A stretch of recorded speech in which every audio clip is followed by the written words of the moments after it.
اعوذ باللہ من الشیطان الرجیم، بسم اللہ الرحمن الرحیم۔ تمام جتنے سننے والے ہیں سب کی خدمت میں میرا سلام عرض ہے۔ آج کی ہماری جو گفتگو ہے اس گفتگو کا موضوع وضو ہے۔ وضو پاکیزگی کا سب سے بنیادی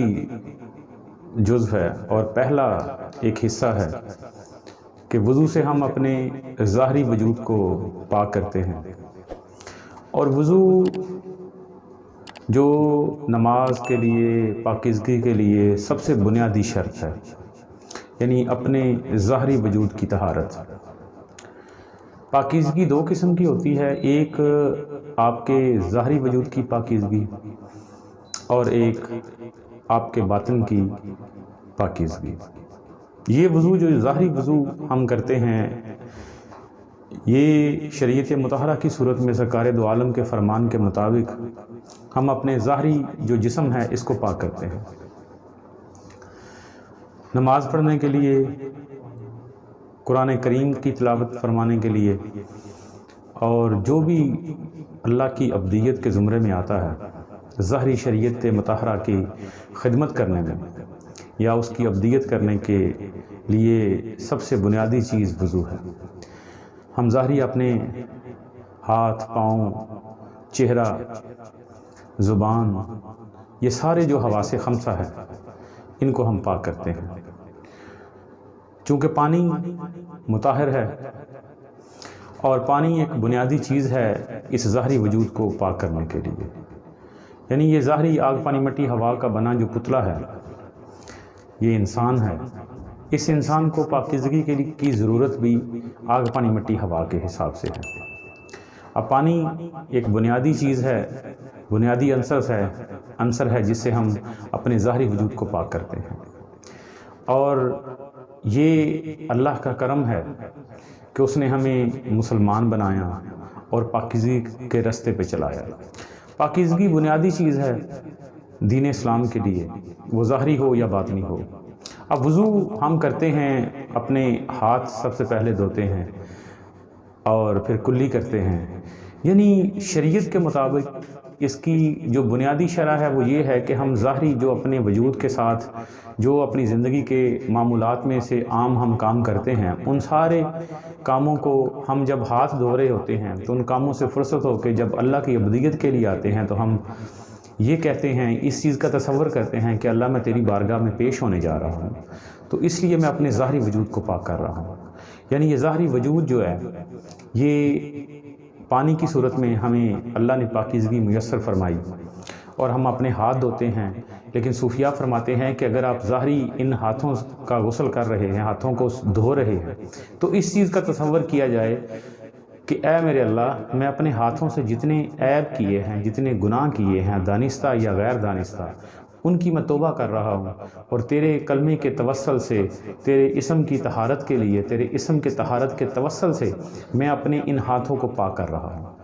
اور تو مجھے پاکیزگی کی توفیق عطا فرما۔ پھر ہم اپنی منہ میں پانی ڈال کے کلی کرتے ہیں، اور کلی کرنے کا مطلب یہ ہے کہ میری زبان سے جو بھی غلط اور تیری بارگاہ کے مطابق جو غلط الفاظ ہیں جو میں نے اپنی اس زبان سے نکالے ہیں، اے اللہ مجھے ان پہ بخش دے، ان پہ معاف کر دے۔ میں اس پانی سے کلی کرنے کا مقصد یہ ہے کہ میں اپنی زبان کو پاک کرنے کی کوشش کر رہا ہوں، میں پاکیزگی چاہتا ہوں۔ یعنی اسی طرح پھر ہم اپنے ناک میں پانی ڈالتے ہیں، چہرے کا مسح کرتے ہیں، چہرہ دھوتے ہیں کہ اللہ میرے ظاہری جو ایک گناہ اور عیب ان سارے حواس خمسہ نے کیے ہیں، ان سب سے میں توبہ کر رہا ہوں اور تیری بارگاہ میں اپنی پاکیزگی کی صورت لے کے آ رہا ہوں۔ لیکن سب سے بنیادی نقطہ یہ ہے، صاحبان جو سوچنے والی بات ہے وہ یہ ہے کہ کیا ہم وضو وضع سے نکلا ہے؟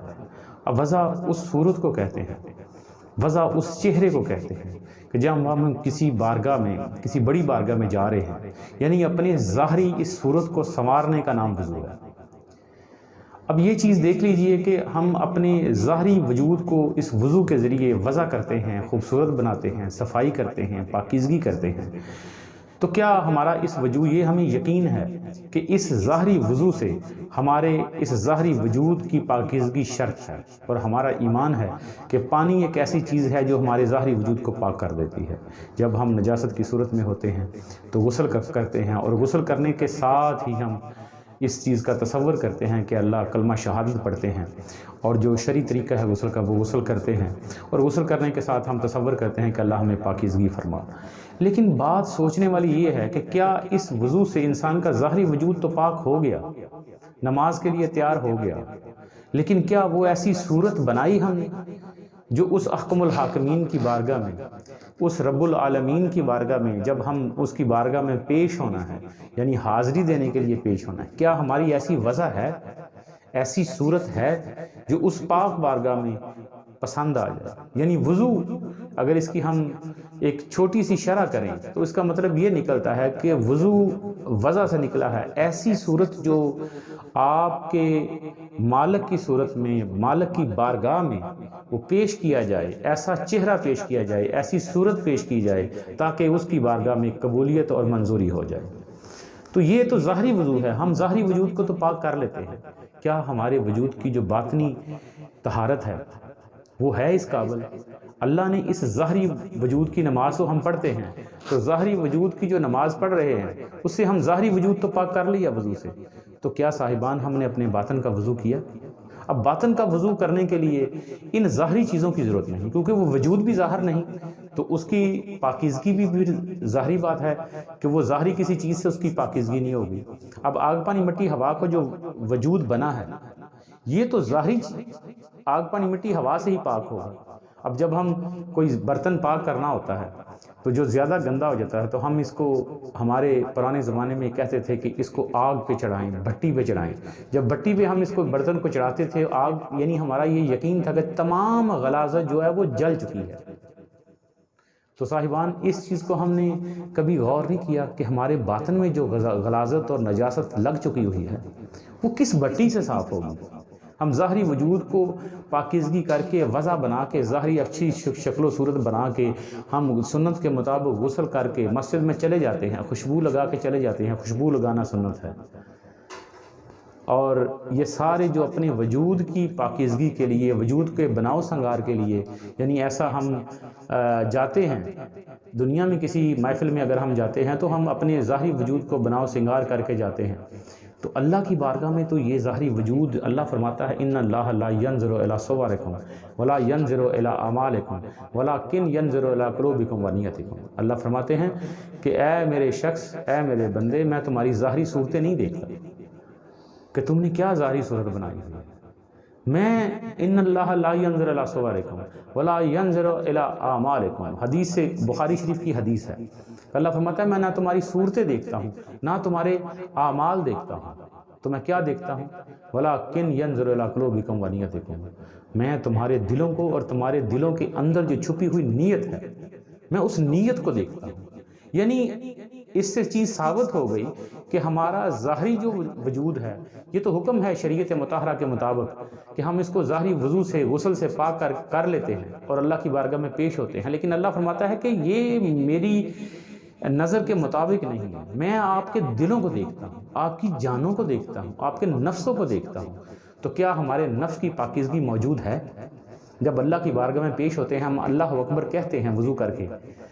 تو اندر کا وجود تو باہر نکل جاتا ہے، وہ تو اپنے کاروبار میں، اپنے کاموں میں، اپنی خواہشات کے مطابق مصروف رہتا ہے۔ وہ کہتا ہے تیرا وضو ہو گیا، تیری تو پاکیزگی ہو گئی، تو میری پاکیزگی ہوگی، میرا وضو ہوگا تو پھر ہی میں نماز کے قابل ہوں گا۔ اس لیے صاحبان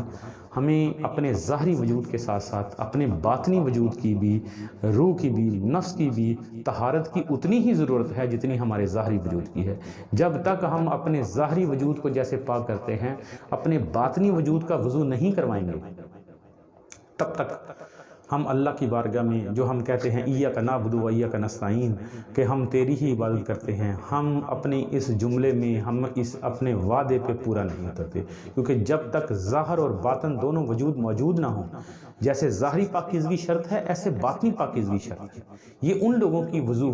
وضع ہے، یہ ان لوگوں کی صورت ہے جن کا تعلق صرف نماز کی حد تک نہیں،